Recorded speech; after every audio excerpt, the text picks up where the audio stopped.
Oh guys, I'm back, no? So, kung hindi kasi inaalagaan yung mga magsasaka guys, talagang failure, no? Failure sila sa kanilang ano.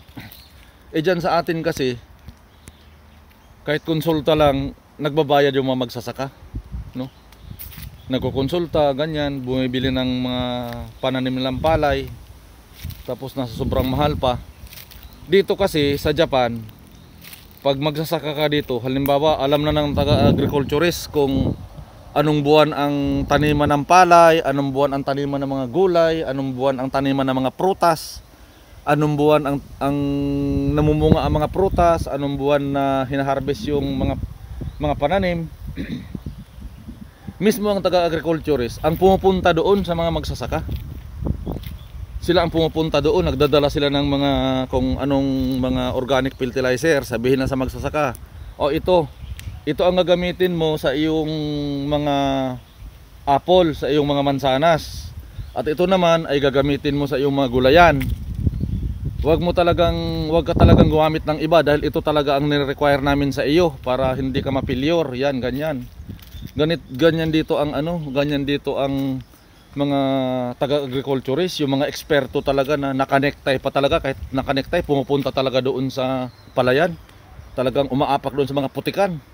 Kala mo kung mga baboy, pagkatapos nila doong mag-eksperto, mag-experiment at magturo sa mga magsasaka, kala mo kung mga baboy talaga na galing sa putikan yan, talagang tinuturuan talaga ng husto yung mga magsasaka dito, lalo na yung mga bagong salta pa lang. Halimbawa, yung papa mo isang magsasaka, tapos siyempre hindi naman talaga buong taon mabubuhay ang tao. Yan, pag halimbawa nawala na yung papa mo, ikaw ang papalit. Talagang sasanayin ka talaga, hasain ka talaga ng agriculturist na ganito, ito ang ito ang gawin mo. Ganito mo gawin yung taniman mo. Yan, ganito ang pagtatraktor. Tuturuan ka ng gobyerno. Yan. Tapos ito ang itanim mo kasi ito 2 buwan lang haharbisin mo na. Itong gulay na to 1 buwan lang harvestin mo na. Yan, ginagabayan talaga sila ng taga-agriculture at saka libre. Hindi nagbabayad yung magsasaka. Kung ano ang ginagawa ng agriculture sa kanila, sa kanilang pananim, hindi yan nagbabayad. Sila walang bayad yun. Libre yun lahat. Libre lahat yun. Tapos pag nagpunta ka doon sa nursery ng mga agriculture, pag nagpunta ka doon, tatanungin ka ano ang problema mo. Sabihin mo, yung yung binigay mong tanim sa akin, medyo mahina ang paglaki. Yan, puntahan na naman doon ang agriculture yan. I-ekspertuhan na naman kung bakit mahina ang paglaki. Yan, sabihin niya ito ang problema, ganito ganon, itong lupa mo kulang ng ganyan. So bigyan na naman siya ng ng gobyerno, ng taga-agriculture. O ito ang gawin mo, ito ang gagamitin mo doon. 1 buwan lang, di nakita niya na, nagbago na yung niya, tanim niya, sobra ng taba, sobrang malaki na. So ganyan, pero walang bayad yun. Walang bayad, libre yun. Dyan sa atin, patagalan Pag nagpunta ka doon sa DE, sabihin lang sa iyo na wala dito si ngayon na may lakad, may pinuntahan. Tapos pag magtanong, mayroon kayong similya ng dyan? Wala, naubos, hindi pa dumating. Pero mayroon doon, pero naka-reserve na doon sa kanilang kaibigan. Naka-reserve na sa kanilang kumpare, naka-reserve na sa kanilang kamag-anak. So kung malayo ka talaga sa malayo ka sa yung kung tatawagin sandok, ay talagang abutin ka ng siyam-siyam. Kahit mayroon, sabihin nila wala. Kasi nga naubos, hindi pa dumating, pero mayroon naka-reserve doon. Mayroong stock doon, pero naka-reserve doon sa kanilang kumpare, sa kanilang kamag-anak, yung mahilig sa kanilang magpainom-inom, magpakaraoke-karaoke, yung mahilig sa kanilang magdatong ng ganyan-ganyan.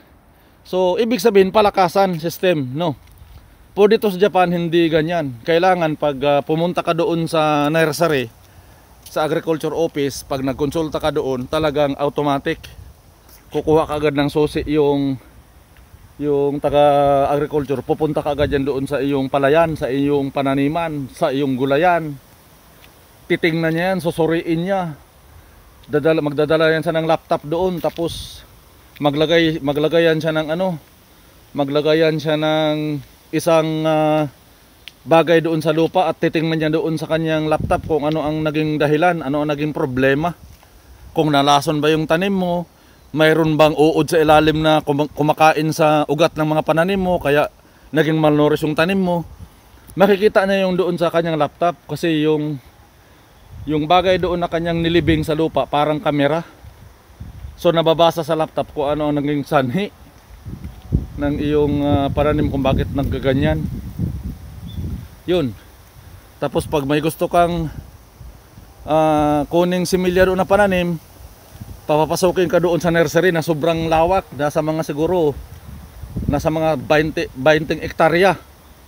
Yan, nursery lang yan ng mga pananim, ng mga similya. Doon maghanap ka doon, magtingin ka kung anong gusto mong, ano ang hinahanap mong gustong itanim. O pag sabihin mo ito ang gusto ko, tanungin ka ilang puno ba ang kasya doon sa taniman mo. Mga 100 puno. Ayun. Sige, kumuha ka dyan, ikarga mo sa sasakyan mo.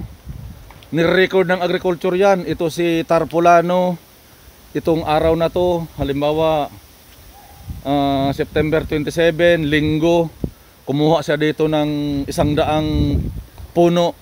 Yan.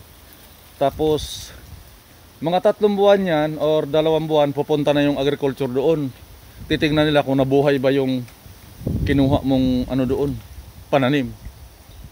Tapos yan, advisean ka naman na ito kulang sa ano, ganito, ganyan.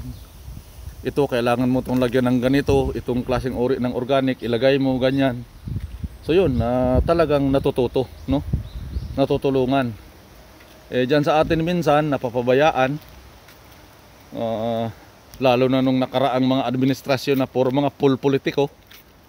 Walang ibang ginagawa kundi pera, pera, pera. So ngayon, ang ating mahal na Pangulong Duterte na nakaupo, sige, subukan yung magpapupul-pul-pul dyan. Kung hindi kayo masipa. Kaya sana tuloy-tuloy na sana yung pagbabago dyan sa ating bansa sa Pilipinas. Sana lahat ng tao marunong sumunod. Lalo na ngayon mayroon tayong kinakaharap na problema.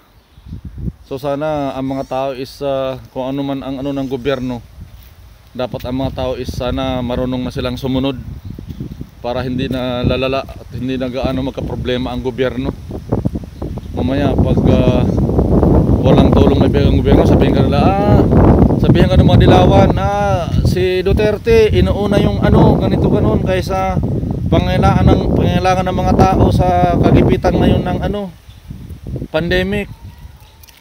Tangina, pero dati yung kanilang administrasyon na dati kay Pinoy, yun si Jok Bulante, o sino ba yun, Jocelyn Jok, ninakaw lahat yung pera ng magsasaka.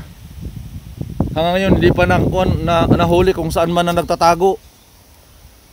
Yun, lahat kontrolado ng Dilawan, pati Comelec kontrolado ng Dilawan. Tingnan mo, minagic na si Robredo, di naging vice presidente, pero ang totoong nanalo, Bongbong Marcos talagang totoong nanalo. Minagic ng taga Comelec, kasi nga taga Dilawan ang Comelec, ay si Lini ang nanalo. Mga let's kayo. Wala na kayong ginagawa, kundi puro na lang pambabatikos sa mahal na Pangulong Duterte. Ang ganda-ganda naman ang resulta.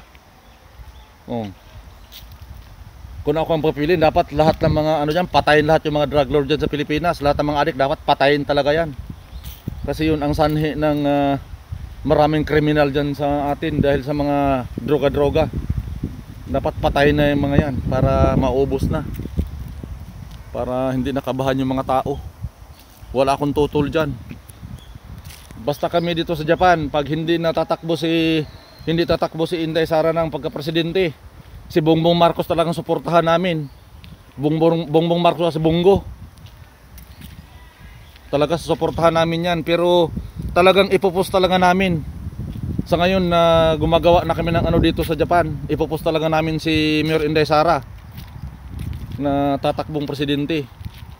Talagang hindi kami titigil ng panawagan katulad ng ginawa namin kay Tatay Digong. Talagang magkakaisa kami dito para kay Mayor Sara na siya talaga ang, kasi guys, si Mayor Sara kasi walang pinagkaiba sa kanyang ama. kung sa katalinuhan, sa katapangan ay talagang kuhang-kuha talaga ni Mayor Sara talaga, ni Ma'am Inday Sara. Kaya kami nakapagdesisyon talaga na ipopost talaga namin si Mayor Sara. Kasi si Mayor Inday Sara is bata pa siya at saka abogado, matalino, matapang. Ano pa ang kulang? Ano pang hindi natin gusto sa kanya? Andyan na lahat. Mas mainam kung tatakbong vice presidente si tatay at magpresidente si Inday Sara, talagang wala na talagang diyan, wala, kompleto rekado na yan. Talagang diyan mangingiyak-iyak ang taga-Dilawan. 'Yun. Pero pag hindi si tatay tatakbong vice presidente, ang gusto namin magtatandem diyan, kung hindi si Senator Bongo ay si Bongbong Marcos ang gusto namin maging vice presidente. Talagang itatandem namin ang Agila ng North at Agila ng South, na katulad ng sinabi ni Boss Francis Leo Marcos na darating ang panahon na magsasama sa lipad ang Agila ng South at Agila ng North. Yun, inaasahan din namin mangyari yun kung hindi talaga mangyaring tatakbo si tatay ng vice, kasi nga matanda na, kawawa naman kasi. Ang gusto talaga namin mangyari dyan, tandem Marcos Duterte talaga. Yun talaga ang niluluto namin ngayon dito sa Japan at sinisikap namin Pero malayo pa naman. Pero mas maganda yung nakapaghanda na tayo pagdating dyan. Kaya sana itong ginawa kong video ngayon na may natutunan kayo at mayroon kayong nakuhang mga idea. At sana ako'y muling mananawagan sa inyo guys, sa mga tao na may pusong Pinoy tatak Pinoy.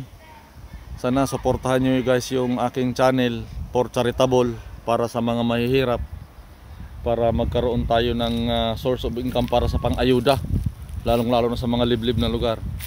So yun lamang guys, at i-out ko muna to dahil naka 12 minutes na ako. So magandang umaga ulit sa inyo at pagpalain tayo ng Panginoong Diyos.